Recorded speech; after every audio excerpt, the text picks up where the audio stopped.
Today is December 5th, 2000. No, wait, sorry.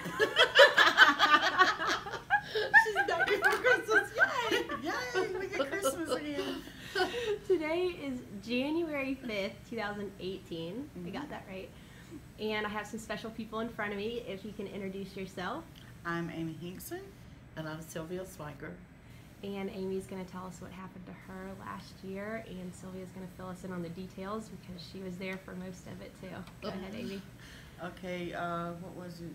July? It was June? July the 9th. July 9th. I think it was the We, I believe that was the date. So we went to Granny's memorial service and our viewing, and then we decided to go out to eat afterwards. So we decided to go to Applebee's.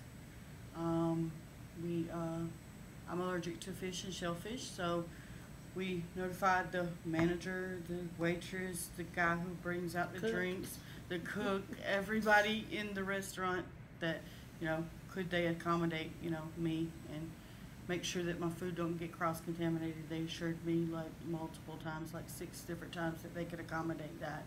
They assured everybody at my table, which was about anywhere from 18 to 20 people.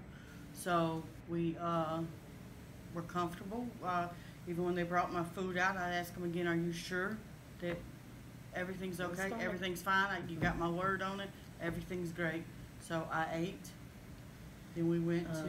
about 45 minutes. We sat there and we were outside. She had went ahead and started home because she had to work.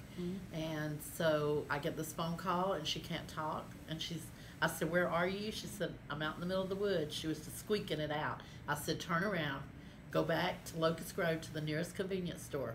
And I said, go in the store when you get there. Don't remain in the car. And so we called the ambulance and they met her there. But I stayed on the phone with the manager of the convenience store because she was just like, she couldn't even, by then she was just about gone. And so they took her to Henry Medical and she ended up in ICU. But in the meantime, my husband had went back in and told the manager of the restaurant what had happened. And he was like, oh, it'll be okay, because that's what we have insurance for. And so he was just nonchalant about it, and just not caring. But because of that, she missed our grandmother's funeral. And so it was just a really sad time, and went through a hard time because they wasn't even wanting to pay her medical bills or anything. Yeah. So, but... she's a survivor. Well, she made it.